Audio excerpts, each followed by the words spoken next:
주중이었었습니다. 주중에 제가 그 복지관에서 이제 함께 그 커피 교육을 섬길 수 있는 시간을 갖게 되어서 그 복지관에 오는 청년들을 만나게 되었습니다. 제 개인적으로는 이 청년들을 알고 있었고, 이 청년들이 자립하고 또 이 청년들 스스로가 하나님의 형상으로서 살아가는 것을 기대하였기 때문에 때로는 시간도 드리고 때로는 아픈 몸을 이끌고 가면서 그 청년들을 만나곤 했습니다. 그런데 아시다시피 코로나로 인하여서 여러 또 환경으로 인하여서 그 청년들과의 만남, 교회에서 하던 그 청년들을 위한 사역들이 멈춰졌었습니다. 그런데 이제 그 청년들을 대상으로 짧지만 5주 정도 섬길 수 있는 시간이 되어서 지난주 주중에 이제 그 청년들을 만나게 되었습니다. 많은 기대가 되었었습니다. 그리고 그 청년들이 어떠한 변화를 겪고 어떻게 살아가고 있을까 궁금하기도 했었습니다. 그래서 그 청년들을 봤는데 제가 좀 많이 충격을 받았어요. 왜냐면 제 기억에는 1년 전에 저에게 아무것도 모르는 상태에서 커피 교육을 받았던 청년들, 커피 너가 내린 거 마셔봐 했을 때 쓴데요. 못 먹겠어요. 저 그냥 설탕 넣어주세요 라고 했던 그 청년들이 어느덧 저와 함께 교육을 받았던 1년이라는 시간 지나고 나서 공백이 있었음에도 불구하고 지난주에 너무나도 발전된 모습을 보이게 된 거예요. 더불어서 제가 놀랐던 모습 중에 하나는 그 청년들이 다른 청년들에게 가르쳐주고 있었다라는 놀라운 사실을 제가 보게 된 거예요. 왜 놀랄까요? 그 청년들은 경계선 지능을 가진 청년들이라고 부릅니다. 그래서 많은 사람들이 아니 저조차도 어떤 기대가 없었던 것 같아요. 그냥 너나 잘하면 될 것 같아. 너만 이 땅에서 정말 자립하고 정말 하나님의 형상으로서만 회복하는 것만 그것이 소망이었었는데 어느 순간 그 청년들이 다른 청년을 가르치고 있는 모습을 보면서 와, 내가 너무 교만했구나. 한편으로 너무 감사한 마음도 있었지만 내가 없으면 안 된다는, 내가 없었으니까 그 청년들이 어떤 커피 실력이라든가 자립하는 것이 안 될 것이다라는 그 생각들이 철저히 깨지면서 너무너무 감사하고 기쁘더라고요. 여러분, 제가 왜 이 이야기를 하냐면, 여러분, 우리는 모르지만 하나님께서는 지금도 여러 세계 곳곳에서 여전히 쉬지 않고 하나님의 일을 하고 계시다라는 것입니다. 제가 하지 않았어도 하나님은 그 청년을 하나님의 형상으로 보고 그 청년을 사랑하셔서 그 청년들이 자립할 수 있도록 하나님께서 일을 하고 계셨습니다. 그런 의미에서 저는 이 동역자라는 말의 정의가 참 와닿는데 사전을 살펴보니 동역자는 이렇게 정의가 되고 있더라고요. 한 가지의 목적, 우리 표현으로 치자면요, 한 가지의 목적, 즉 하나님의 일을 위해 함께 일하는 자를 동역자라 말하고 있습니다. 맞습니다. 하나님은 세계 곳곳에서 하나님의 일을 펼쳐나가시는데 하나님의 동역자들을 통하여서 하나님은 일을 해나가십니다. 심지어는 예수 그리스도를 믿는 우리뿐만 아니라 성경 말씀을 빗대어 풀 돌들을 통해서도 하나님은 동역하시며 하나님의 일을 해나가고 있다는 것입니다. 특별히 교회는 이런 동역자들이 모인 곳입니다. 서로 모여서 나를 중심으로 일어나는 하나님의 일을 발견하고 그것을 분별하고 더 나아가서 우리 주변에서 일하시는, 우리 공동체, 우리 교회 주변에서 일하시는, 우리 지역 가운데서 일하시는 그 하나님의 일을 발견하고 동참하는 것이 교회의 존재 목적 중에 하나입니다. 여러분, 우리 출애굽할 때를 한번 생각해 볼까요? 하나님께서 출애굽 당시에 이스라엘 백성들이 너무나도 많이 고생하고 있었어요. 인격이 무시된 채, 그 사람의 존재가 무시된 채 애굽이라는 나라에서 종노릇 노예 생활을 하고 있었던 그 배경의 환경이었어요. 그 환경 속에서 하나님께서는 모세를 불러주셨습니다. 그리고 모세에게 하나님께서 그동안 그 이스라엘 백성들을 통해 하셨던 일들, 그리고 이제 내가 이스라엘 백성들에게 하실 일들을 말씀해 주시고 함께 그 일을 하자라고 손을 내밀어 주십니다. 즉 모세를 동역자로 불러주신 거예요. 그때 모세가 뭐라 말했습니까?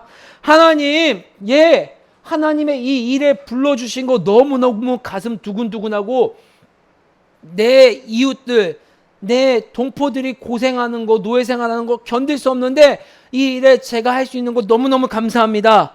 그런데 하나님, 다 좋은데요, 제가 말을 잘 못해요. 제가요, 능력이 없어서 어찌 이 하나님의 일을 할 수 있겠습니까? 하나님 아시다시피요, 제가 이스라엘 백성들 그 가운데서 이 마음이 들어서 한번 이스라엘 백성을 이끌어 보려고 했다가 저 지금 어떻게 됐어요? 왕에게 쫓겨서 이런 인생을 살고 있지 않습니까? 제가 그 애굽의 바로왕을 아는데요, 능력이 출중하고요, 권력도 있고요, 힘도 있는데요, 지금 제 모습을 보세요. 양치기인 제 모습. 연고도 없어요. 저를 따르는 사람도 없는데 제가 어찌 그곳에 가서 이스라엘 백성을 구원해내겠습니까? 저는 할 수가 없어요. 저 할 수 없어요. 그때 하나님이 뭐라 말씀해 주십니까? 우리 한번 성경 말씀 룻기 손가락 끼고 출애굽기 말씀 한번 찾아볼까요? 창세기 다음에 있는 말씀입니다. 출애굽기 4장 11절부터 14절의 말씀입니다.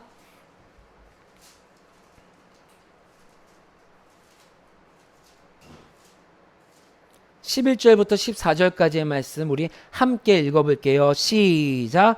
여호와께서 그에게 이르시되 누가 사람의 입을 지었느냐? 누가 말 못하는 자나 못 듣는 자나 눈 밝은 자나 맹인이 되게 하였느냐? 나 여호와가 아니냐? 이제 가라. 내가 네 입과 함께 있어서 할 말을 가르치리라. 모세가 이르되 오 주여 보낼 만한 자를 보내소서. 여호와께서 모세를 향하여 노하여 이르시되 레위 사람 네 형 아론이 있지 아니하냐? 그가 말 잘하는 것을 내가 아노라. 그가 너를 만나러 나오나니 그가 너를 볼 때에 그의 마음에 기쁨이 있을 것이라. 아멘. 여러분, 역사에 성경에 만약에라는 말이 있을 수는 없지만 하나님은 분명 모세만을 통하여서, 또 모세가 아니어도 하나님이 계획하신 그 일을 분명히 펼치실 수 있는 능력과 동역자들이 있는 분입니다. 그런데 하나님께서 분명히 모세를 불러주셨습니다. 그 모세를 불러주신 데는 분명히 하나님께서 계획이 있고 그 모세를 잘 알고 그 모세를 통해서 내가 일하고자 하는 하나님의 계획이 있으셨기 때문입니다. 하나님은 모세의 개인적인 성품과 연약함에 맞추어서 동역자 하나님의 일에 함께할 수 있는 아론을 붙여주시는 것을 오늘 출애굽기를 통해서 우리가 보았습니다. 이것이 무엇을 의미합니까? 하나님의 일을 보면 우리가 자세히 생각해 보면 꼭 모자이크 같아요. 하나하나 그 작은 조각을 집중해서 살펴보면 이게 어떤 그림인지 알 수 없고 너무너무 조잡한 그림으로만 생각할 수 있어요. 그런데 여러분, 이 모자이크 하나하나의 조각이 다 완성된 그림을 저 몇 발자국 뒤에서 살펴보면 얼마나 아름다운 그림이 되는지 몰라요. 모세가 할 수 있는 작은 역할의 조각, 아론이 할 수 있는 작은 역할의 조각, 훗날 훌, 여호수아, 또 성경엔 기록도 되지 않았지만 이름 없이 스쳐 지나간 수많은 하나님의 동역자 조각들이 모여서 크고 놀라운 아름다운 하나님의 일이 그려졌다는 것을 우리가 기억하셔야 합니다. 여러분, 이제 오늘 읽은 말씀의 나오미를 한번 살펴봅시다. 나오미는 우리가 그동안 살펴봤던 말씀을 보면 자기 자신이 하나님의 동역자라는 인식도 없었고 내 주변에서 일하고 계신 하나님의 일에 대한 관심도 없었고 신뢰도 없는 그러한 힘든 상태로 이스라엘로 다시 돌아왔습니다. 그런데 그 나오미에게 하나님 편에서 하나님의 일을 하고 있는 룻, 하나님의 성품을 가지고 있는 보아스를 통해서 그 나오미의 삶이 변화되고 있습니다. 룻기 3장 1절 말씀 읽어볼까요? 룻기 3장 1절의 말씀 시작. 룻의 시어머니 나오미가 그에게 이르되 내 딸아 내가 너를 위하여 안식할 곳을 구하여 너를 복되게 하여야 하지 않겠느냐. 아멘. 하나님의 성품을 가진 보아스와 하나님을 절대적으로 신뢰하는 룻의 존재가 나오미로 하여금 그동안 자신을 철저하게 외부와 하나님이 불러주신 그 부르심에 막을 싸고 있었던 그 알과 벽을 깨고 나오게 한다는 것입니다. 하나님, 나는 남편도 잃고요, 자식도 잃고 하나님께 저주받아 저 이방 땅에서 이제 고향으로 비참하게 돌아온 실패한 여자가 아니라 이제 하나님께서 나를 존귀한 형상으로 세워주셨고 불러주셨고, 비록 나같이 실패한 것 같지만, 비록 나같이 모든 것을 잃은 것, 비록 능력도 없어 보이는 것 같지만 하나님의 일을 기대하고 하나님의 동역자로서 이 땅에서 살아갈 수 있는 기대와 소망을 가진 자로 다시 태어나게 했다라는 것입니다. 여기서 나오미에게 생긴 가장 큰 변화가 무엇입니까? 다른 것이 아니에요. 하나님을 향한 소망이 생겼다라는 것이에요. 내가 할 수 있는 능력, 내가 찾을 수 있는 관계, 재산이 나의 소망이었기에 나오미는 무기력하고 절망할 수밖에 없었지만, 그것이 아니라 하나님의 소망이 생기면서 이제 한 발자국 내딜 수 있는, 이제 내 며느리 룻에게도 룻을 돌아볼 수 있는 마음과 룻에게서 일어나는 하나님의 일을 볼 수 있는 시선이 생기게 되었다라는 것입니다. 여러분 생각해 볼까요? 모세, 바울, 베드로 모두 하나님의 일을 함에 있어서 정체되었던 기억이 있었습니다. 하나님, 전 입이 짧아서 못하는데요. 바울, 하나님, 이렇게 기도해서 우리가 2차 전도여행을 계획했는데 하나님, 예수님이 막으시고 성령이 막으시고 하나님이 가라고 했던 빌립보 지역을 갔더니만 일도 열리지 않아요. 베드로는 어떨까요? 예수님 옆에서 동고동락하면서 수많은 것을 봤는데 하나님이 정하신, 하나님이 이제는 깨끗하다고 한 이방인들을 향한 그 마음을 보지 못하는 꺼풀이 쓰였었던 베드로. 볼까요? 모세에게는 아론이라는 동역자가, 바울에게는 루디아라는 동역자가, 그리고 베드로에게는 이방인 고넬료라는 동역자를 통하여서 하나님의 일이 선명해지고 분별되어져서 그 하나님의 일이 확장되어지는 놀라운 일들을 성경은 우리에게 말씀해주고 있습니다.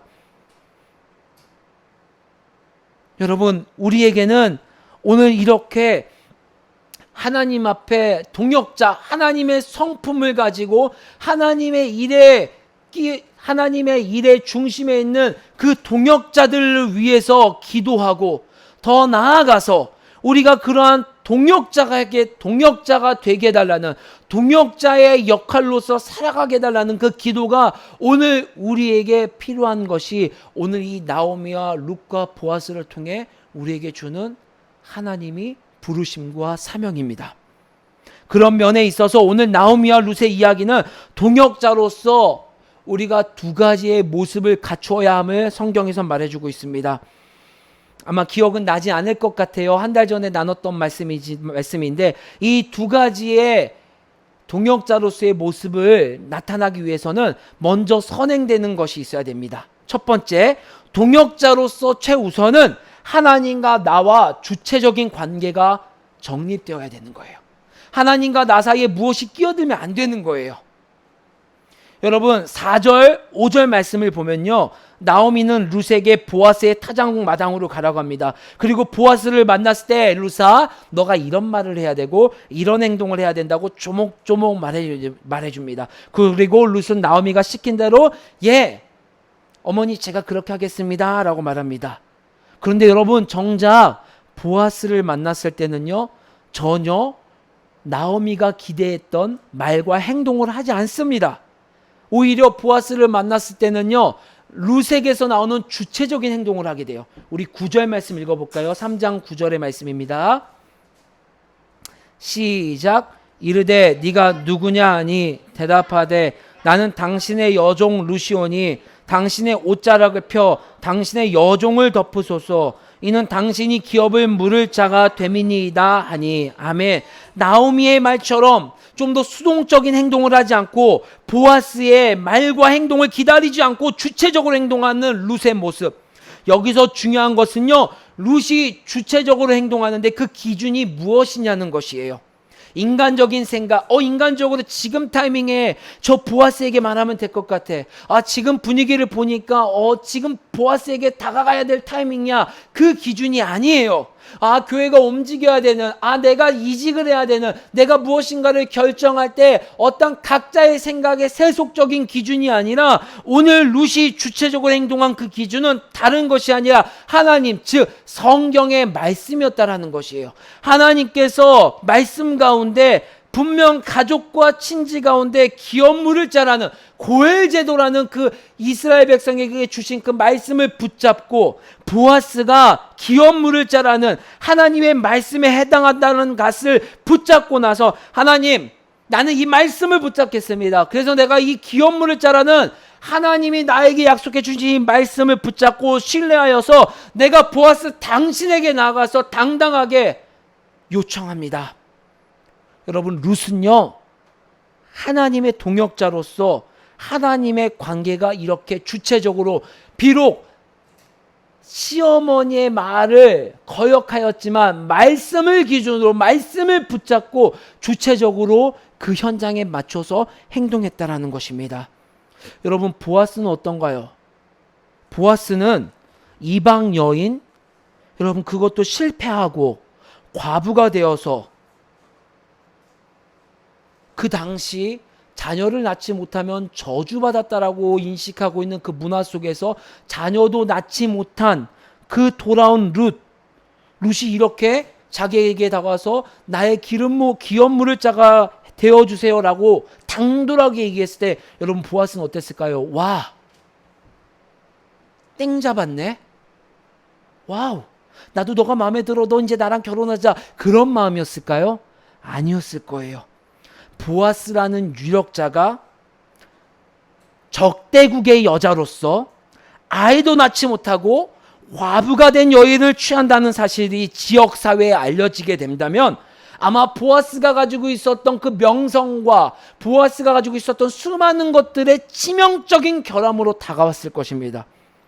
아마 보아스와 가까운 사람들이 이것을 알았다면 전부 반대했을 거예요.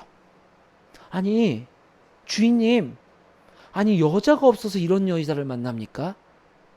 이스라엘 백성 중에 더 훌륭하고 결혼도 하지 않았던, 애도 잘 낳을 수 있을 것 같은 이런 여인, 집안도 좋은 여인이 있을 수 있을 텐데 굳이 이 여인을 당신이 취해야 됩니까? 다시 생각해 보세요 라고 말했을 것입니다. 근데 보아스는요, 룻이 가지고 있는 그 환경과 처지, 그리고 주변의 소리에 집중하지 않아요. 보아스는 오직 하나, 룻에게 있는 하나님의 성품에 집중했습니다. 나오미를 지극정성 섬기는 사랑이라는 성품과 피곤하고 고단한 환경 속에서도 성실히 아침부터 밤늦게까지 남의 타작마당에서 일하는 그 성실한 자세, 무엇보다도 보아스에게 룻은요, 더 이상 이방의 실패한 여인이 아니라 룻은 하나님의 자녀로 인정하고 인식하고 바라보게 되었다는 것입니다. 보아스 역시도 주변의 시선과 주변의 소리에 귀를 닫고 주체적으로 하나님과 보아스 사이에서 그를 바라보고 생각하고 결정을 하게 된 거예요. 비록 혈통상 외견은 이방 여인이지만 하나님의 자녀이고 누구보다도 하나님의 성품이 드러나는 여인 룻으로 바라보고 결정하게 생각하게 되었다라는 것입니다. 그렇기 때문에 기업 물을 자로 자청한 것뿐만 아니라 말씀처럼 이 말씀에 의지하여 나보다 더 가까운 자가 있으니 그에게 먼저 의증을 묻게 된 거예요. 아마 욕심이 있었으면 그냥 취한다고 말할 수도 있었겠지요. 하지만 말씀에 의거하여 나보다 더 기업 물을 가까운 자가 있으니 그에게 먼저 다가가고 그에게 물었을 때 그가 거절한다면 내가 당신에게 기업 물을 자가 되겠습니다 라고 말을 한 거예요. 동역자로서 첫 우선순위는요, 나와 하나님과의 주체적이고 대면 1대1 대면적인 관계라는 것을 기억하십시오. 권위자와의 관계, 눈앞의 이익보다 주변의 우려와 소리보다도 앞서는 것은 하나님과 나와의 주체적인 관계예요. 아빠가 중간에 끼어들어서는 안 돼요. 목사가 중간에 끼어들어서는 안 돼요. 조언을 해줄 수는 있겠지요. 하지만 여러분과 하나님과의 주체적인 관계, 그 관계가 동역자, 하나님의 일을 함께하는 동역자로서 첫 번째 기준이 된다라는 것을 오늘 루키 말씀을 통해 성경은 우리에게 이야기해 주고 있습니다. 두 번째로는요, 이렇게 하나님과의 주체적인 관계가 형성되었을 때 때로는 대범함이 필요합니다. 하나님의 일이라는 생각이 들면은 대범한 결단이 필요한데, 여러분 룻의 환경을 보세요. 추수가 끝난 타작마당에 모였습니다. 여러분 앞전에 이 추수 기간 가운데 룻이 일을 했을 때, 룻이 일하고 있을 때 보아스가 이런 얘기를 했어요. 그 가운데 함께 일하는 젊은 남자 일꾼들에게 이런 말을 했어요. 룻은 건드리지 말아라. 이 말은 무슨 뜻이에요?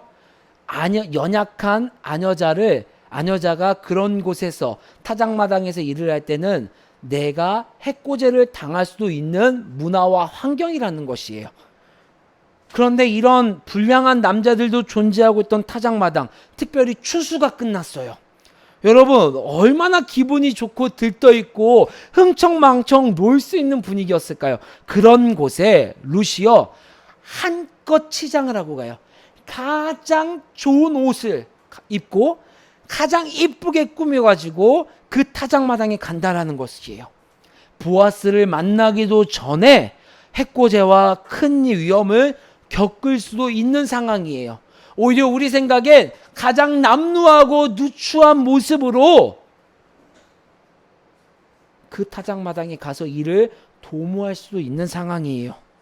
그럼에도 불구하고 룻은 아녀자로서 가장 이쁘게 아름답게 꾸미고 갑니다. 여러분 룻이 어떻게 이런 결단과 이런 결정을 할 수 있을까요? 룻의 대범함은요, 앞선 하나님과의 관계 속에서 이 대범함이 결정되어졌기 때문입니다. 보아스는 하나님의 기업물을 자였고, 지금 나오미와 룻에게는 그 일이 하나님의 일이라고 분별이 되었고, 그들이 전부를 걸고 그들이 머리를 맞대고 내린 공동체가 내린 결정이었기 때문에 룻은 그 대범함으로 나아갈 수 있었다라는 것입니다. 오해하지 마셔야 됩니다. 하나님의 일을 위해서라면 수단과 방법도 가리지 말고 이 말씀이 진행돼야지 돼, 결정을 해야 돼 라는 것이 핵심이 아니에요. 룻기 1장 3장에서 드러난 룻의 성품을 보세요. 룻은 그럴 만한 성품을 가진 사람이 아닙니다. 이 말씀의 대범함의 핵심은 하나님의 일이라면은 불안, 실패, 두려움을 넘어서는 하나님을 신뢰함으로 말미암아 결정되어지는 대범함이 필요하다는 것을 오늘 룻기는 말씀해 주고 있는 거예요. 책상머리에서 그만 고민하고 기도의 자리에서 이제 나와서 하나님의 일에 부딪혀 보면서 액션, 리플렉션 하면서 하나님의 일하심을 기대하고 그 하나님의 일하심 중심에서 하나님과 함께 동역해라. 실수하면 어때? 실패하면 어때? 그 자리에서 하나님의 자녀로서 다시 한번 하나님의 일을 발견하고 도모하면 되지. 실패했다고 하나님은 버리시는 분이 아니야. 실패했다고 하나님과 우리의 자녀와의 관계가 깨지는 것이 아니야. 그 자리에서 하나님은 또 다른 일을 부어주실 것이고, 그 자리에서 하나님은 또 새로운 동역자를 붙여주시고, 그 실패한 자리에서 만약에 실패했다면 하나님은 너희를 동역자로서 또 다른 사람을 세워주는 역할로 하나님은 일하실 것이야 라는 것을 말씀해 주시는 것입니다.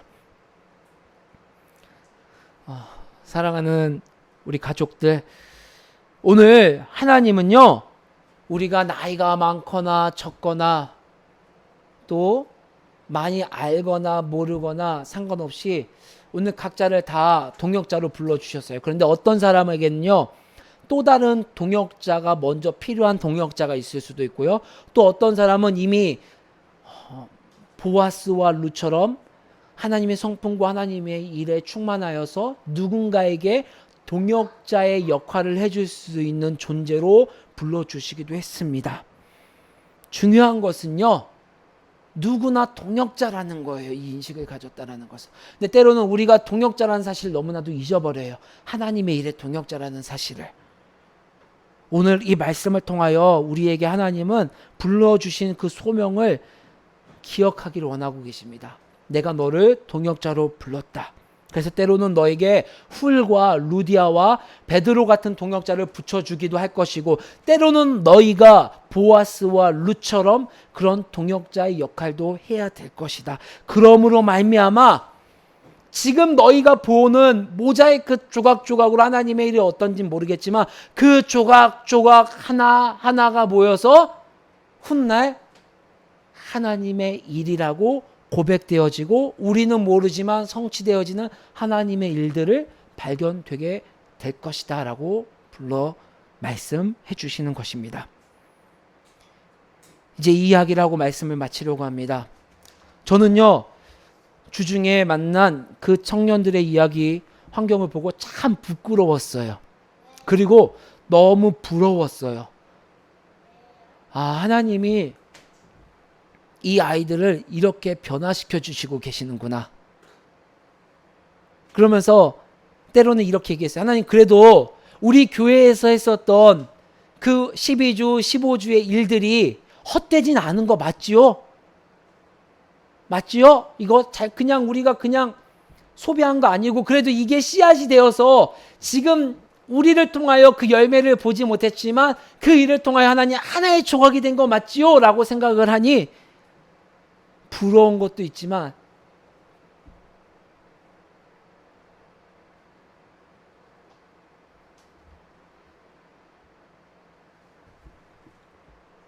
감사와 감격도 고백되어지더라고요. 하나님이 하시지 않았다면은 우리가 그 경계선 아이들에게 관심을 가지고 경계선 아이들을 알 수 있었을까? 물론 그 아이들을 하나님처럼 예수님처럼 사랑하지는 못합니다. 아직까지. 기도 제목이죠. 하지만 누구보다도 그 아이들에게 하나님이 필요한 것을 알고 있습니다. 개인적인 하나님께서 내가 동역자로서 그들에게 다가가길 원하고 있다는 것을 개인적인 고백으로 여러분들에게 나눕니다. 각자 여러분들에게도 분명 하나님께서 주시는 부르심과 동역자로의 부르심이 있습니다. 그 부르심을 깨닫기 위해서는 기억하십시오. 하나님과의 주체적인 관계가 회복되어지고 그 관계가 회복되어졌다면 때로는 대범함이 필요하다는 것을 우리는 그런 격려하고 분별할 수 있는 동역자 공동체가 되어지기를 주의 이름으로 간절히 소망합니다.